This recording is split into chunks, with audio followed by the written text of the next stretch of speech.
Jay-Z hasn't said much lately. No interviews, no long explanations, no public defenses. And that silence, it might be the most powerful move he's ever made, because while other artists spiral publicly, explain themselves on social media, or crash out in front of cameras, Jay-Z keeps winning, quietly, consistently, almost invisibly. But here's the part that's making people uncomfortable. Over the last few years, his name has been coming up again and again, not in praise, not in celebration, but in whispers, in allegations, in carefully worded accusations, from artists who once stood next to him, from people who used to call him a brother, from voices that all seem to be pointing in the same direction, without ever fully saying it out loud. Nicki Minaj says bags were being stopped behind the scenes. Kanye West went from calling him family to publicly unraveling and apologizing years later. Former partners talk about loyalty turning into leverage, and through all of it, Jay-Z says almost nothing. No tweets, no explanations, no counterattacks, just silence. And that raises a dangerous question. What if Jay-Z's real power was never the music? What if it was never the money, but the position he put himself in, where everyone else takes the risk and he never has to? For decades, Jay-Z has been sold to the world as the ultimate success story, the crack dealer who became a mogul, the rapper who beat the system, the blueprint for how to escape exploitation and build generational wealth. And on the surface, it looks flawless. Billionaire status, global business empire, marriage to one of the most powerful entertainers on earth, cultural respect that borders on immunity. But recently, that story has started to crack. Not collapse, crack. And the cracks don't come from outsiders, they come from inside the culture, from people who worked with him, from artists who crossed paths with his companies, from voices suggesting that Jay-Z didn't just escape the system, he learned how to run it. Now, to be clear, none of this is about proving guilt or declaring villains. This isn't a hit piece, and this isn't a conspiracy theory video pretending speculation is fact. This is about patterns, because when the same type of story keeps surfacing across decades, when the same names keep reappearing in conflicts, when silence consistently follows controversy, at some point you stop asking what happened and start asking how it keeps happening. Jay-Z doesn't move like other artists, he doesn't fight publicly, he doesn't respond emotionally, he doesn't need to. While others chase relevance, he controls access. While others defend themselves, he controls outcomes. And while others burn bridges, he simply steps back and lets the system do the work. That's why this story isn't really about beef, it's not about tweets, and it's not about drama, it's about power. The kind of power that doesn't trend, the kind of power that doesn't speak loudly, the kind of power that never has to explain itself. In this video, we're gonna walk through how Jay-Z built that position, how Roc Nation became more than a label, why so many conflicts seem to orbit around the same quiet figure, and why, despite all the noise surrounding his name, he remains untouched. Because love him or question him, one thing is undeniable. Jay-Z didn't just survive the music industry, he outgrew it. And what he built afterward may be far more influential and far more controversial than any album he ever released. But to understand how he got here, we have to start with the silence. Jay-Z didn't disappear, he withdrew. And that difference matters more than most people realize. In an era where artists live and die by constant visibility, tweets, interviews, Instagram rants, public apologies, Jay-Z chose the opposite path. He stepped back. He stopped explaining himself, he stopped reacting, and instead of losing relevance, his influence quietly grew. Think about how unusual that is. Most celebrities who go silent are assumed to be falling off, hiding, or losing control of their narrative. But with Jay-Z, silence became a shield. While others were forced into damage control cycles, he never even entered the conversation. No viral clips, no emotional responses, no defensive statements, just distance. That distance created something powerful, ambiguity. When someone speaks too much, their position becomes clear, their motives get dissected, their contradictions become searchable. But when someone barely speaks at all, people are left to fill in the blanks themselves, and Jay-Z understands that better than anyone. He's spoken before about how words can be used against you, about how timing matters more than honesty in public spaces, about how silence forces people to reveal more about themselves than you ever could. And over time, that approach paid off. Or it can mean someone knows they don't need to speak at all. And when you start noticing how often Jay-Z is the quiet figure at the center of loud situations, you begin to wonder whether the silence isn't absence, but control, because the loudest people are usually reacting, and the quietest ones, they're usually waiting. But silence alone doesn't build an empire. For that, you need infrastructure, you need leverage, you need a system that works whether you're in the spotlight or not. And that system has a name, Rock Nation. Or it can mean someone knows they don't need to speak at all. And when you start noticing how often Jay-Z is the quiet figure at the center of loud situations, you begin to wonder whether the silence isn't absence, but control, because the loudest people are usually reacting, and the quietest ones, they're usually waiting. But silence alone doesn't build an empire. For that, you need infrastructure, you need leverage, you need a system that works whether you're in the spotlight or not. And that system has a name: Rock Nation. Most people still think of Rock Nation as a music company, a management firm, a place where artists sign deals and get booked for tours. That misunderstanding is exactly why it works. Rock Nation was never built to compete with record labels, it was built to replace dependence on them. When Jay-Z launched Rock Nation, he had already seen every version of the industry, from the artist being exploited, to the label executive holding leverage, to the partner relationship that quietly turns political. And instead of fighting the system head-on, he did something smarter. He built a structure that sat above it. Rock Nation doesn't just represent musicians, it represents athletes. It negotiates with leagues, it partners with corporations, it works with governments, and most importantly, it controls access. Access to stages, access to brands, access to rooms most artists never even know exist. That's why Rock Nation feels different. An artist can fall off, a song can flop, a trend can die, but access always retains value.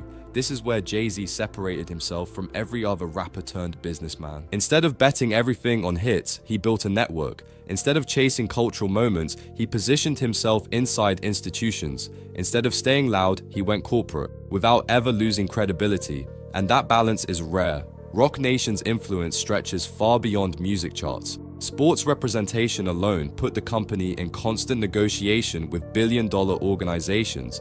And once you're dealing at that level, the rules change. Conflicts stop being personal, they become procedural. That's why people often describe Rock Nation as quietly everywhere. Not dominant in headlines, dominant in outcomes. And this is where things start getting uncomfortable for critics. Because when artists clash publicly, the industry frames it as ego, jealousy, or beef. But when management companies clash, the consequences aren't diss tracks, they're stalled deals, missed opportunities, and doors that never open. No announcement, no explanation, just absence. That's what people mean when they talk about bags being stopped. Not in dramatic, movie-style confrontations, but in subtle shifts. Calls that don't get returned, meetings that suddenly disappear, opportunities that quietly go to someone else. And Rock Nation is positioned in a way where those shifts don't need to be explained because they're never officially acknowledged. Now, to be clear, this doesn't prove intent, it doesn't prove wrongdoing, and it doesn't confirm allegations. But it does explain why so many conversations around Jay-Z sound the same, carefully worded, indirect, framed as frustration rather than accusation, because when power is structural, you don't fight it publicly, you hint at it, you vent around it, you talk about what feels blocked rather than what can be proven. And Jay-Z understands that dynamic better than anyone, because he helped design it. Rock Nation allowed him to move beyond the volatility of being an artist. No album cycle could threaten him, no streaming numbers could define him. His influence existed regardless of whether he released music at all. That's why his silence works, that's why he doesn't rush to defend himself, and that's why conflicts involving his name often feel unresolved, because when you're not just playing the game, when you're positioned above it, you don't need to win arguments, you just need to stay in place. And once Rock Nation was fully established, Jay-Z no longer needed to be the face of anything. He could let other people speak, other people react, other people spiral. Which brings us to a pattern that's followed him for decades, because when you start looking at who ends up in conflict and who always walks away intact, the names start repeating, and the story stops being about coincidence. Here's where the conversation starts to shift, because when you zoom out far enough, Jay-Z's career stops looking like a series of isolated conflicts and starts looking like a pattern. Not a loud one, not an obvious one, but a consistent one. Look at the names that come up over and over again. Damon Dash, Dipset, 50 Cent. Artists who once benefited from proximity and later spoke about tension, control, or betrayal. Not always directly, not always clearly, but often in ways that feel familiar.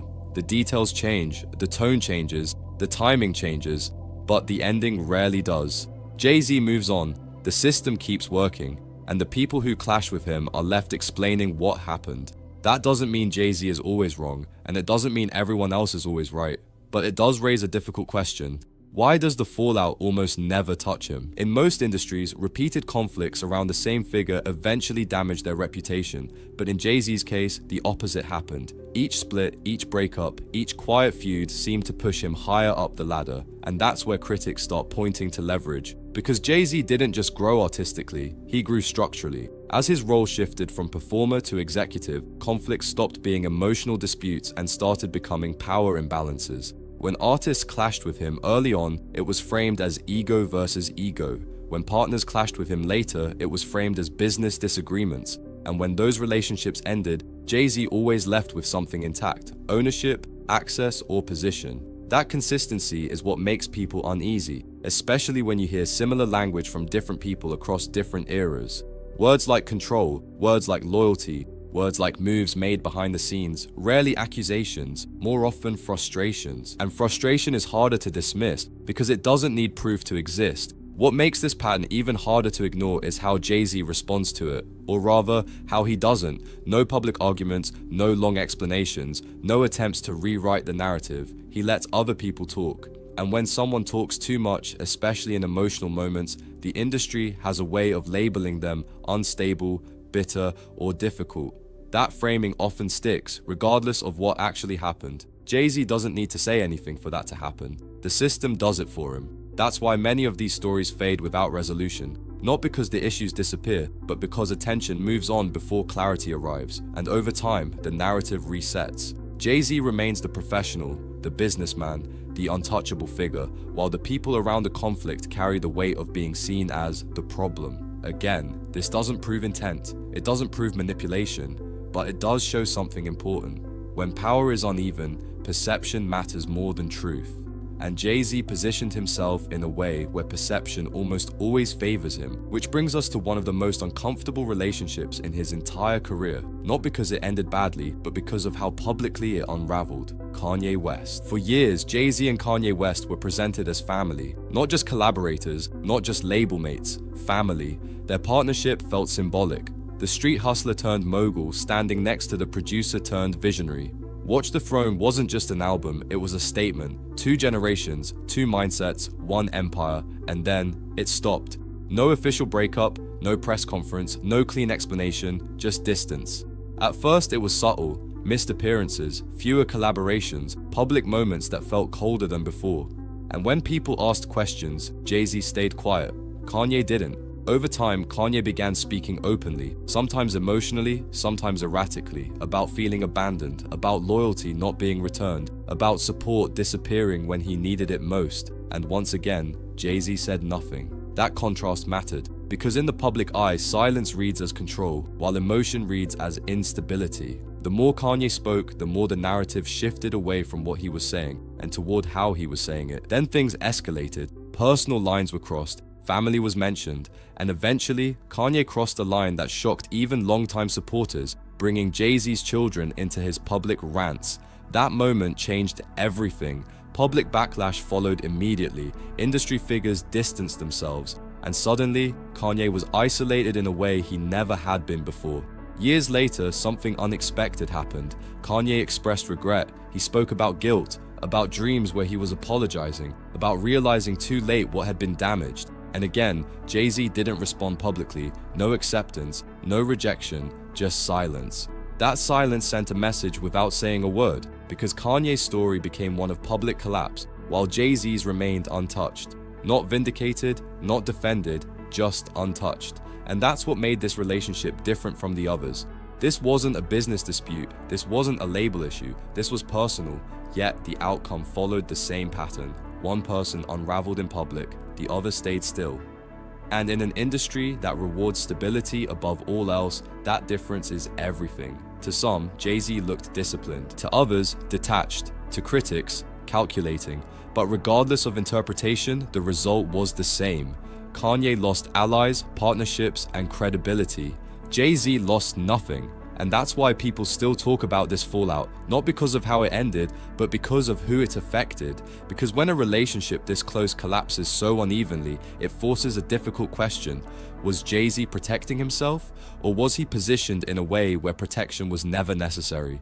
That question becomes even harder to ignore when you realize Kanye wasn't the only one hinting at power being exercised quietly, because soon after, another major voice stepped forward, this time from a completely different angle: Nicki Minaj. When Nicki Minaj started talking, people didn't know what to do with it, because this time, the story didn't come from a former business partner. It didn't come from a collaborator having a public breakdown. It came from someone who understood the industry just as well as Jay-Z did, and Nicki chose her words carefully. She didn't accuse Jay-Z of crimes. She didn't lay out detailed evidence. She didn't even frame it as a direct attack. Instead, she repeated one phrase: behind the scenes. Nicki claimed that opportunities were being quietly blocked, that deals were being interfered with, that certain bags were being stopped without explanation, and she made it clear these were allegations, her words, her perspective. But what made people pay attention wasn't just what she said, it was how familiar it sounded. Because this wasn't the first time those phrases had been used. It wasn't the first time frustration was expressed without formal accusations, and it wasn't the first time Jay-Z's name was mentioned without being fully confronted. Nicki didn't position herself as a victim, she positioned herself as someone noticing a pattern. And that distinction matters. She questioned why similar conflicts seem to trace back to the same power centers. Why so many artists, male and female, told different stories that somehow felt connected. Why the people speaking out were often dismissed as emotional or unstable, while the structure itself was never questioned. Again, Jay-Z didn't respond. Roc Nation didn't issue a detailed rebuttal. No long statement, no public back and forth. And once again, the conversation shifted away from substance and toward tone. Was Nicki being emotional? Was she spiraling? Was this just another industry feud? Those questions dominated headlines, while the original claims quietly faded. And that's what made this situation different from traditional rap beef.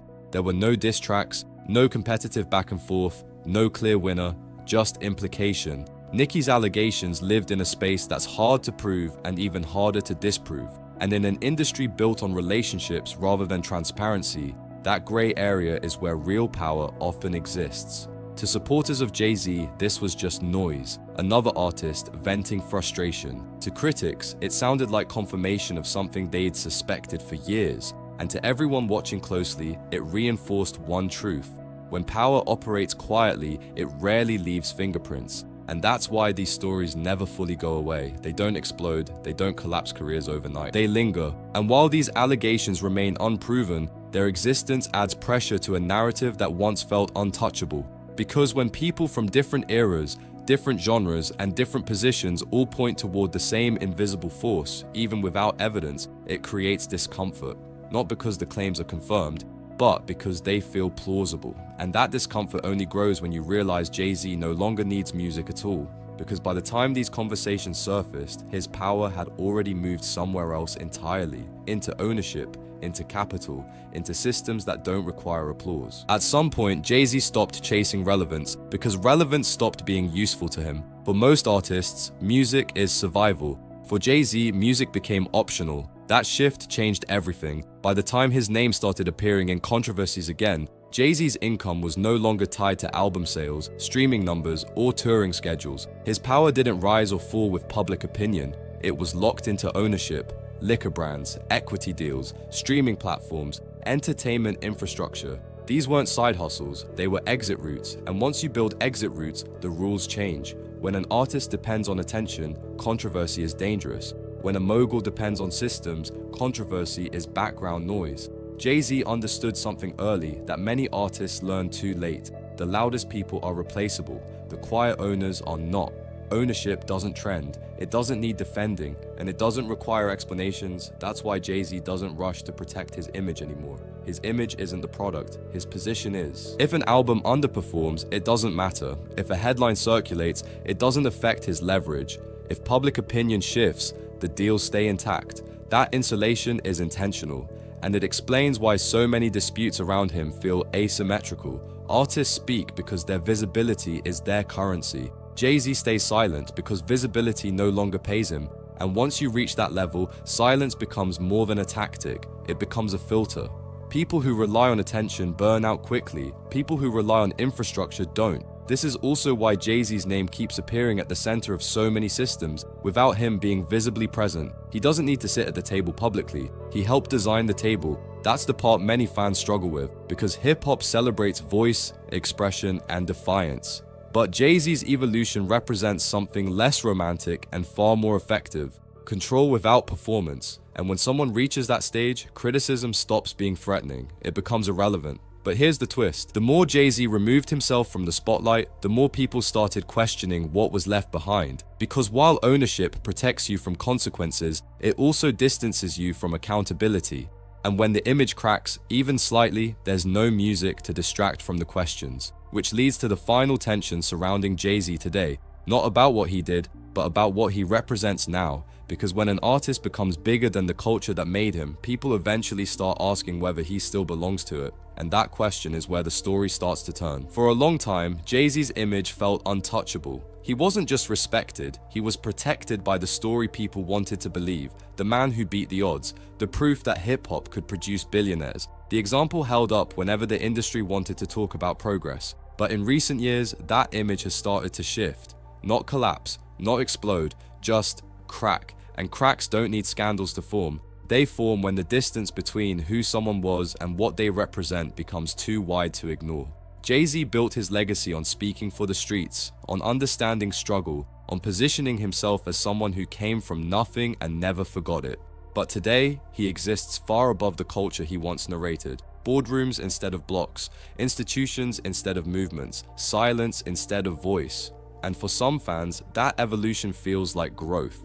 For others, it feels like abandonment, because when someone becomes powerful enough to benefit from the same systems they once criticized, the story gets complicated, especially in hip-hop, a culture built on calling out imbalance, exploitation, and control. That's where the discomfort comes from. Not from any single allegation, not from any single conflict, but from the idea that Jay-Z might now represent the very structure artists used to fight against. This is why criticism around him feels different than criticism aimed at other rappers. It's not about lyrics, it's not about behavior, it's about alignment. People aren't asking, did he do this? They're asking, whose side is he on now? And Jay-Z doesn't answer that question. He lets the results speak. The businesses thrive, the partnerships remain intact, the empire holds, but the cultural connection feels thinner. And when that happens, legacy becomes fragile, not because of failure, but because of distance. Jay-Z didn't fall off.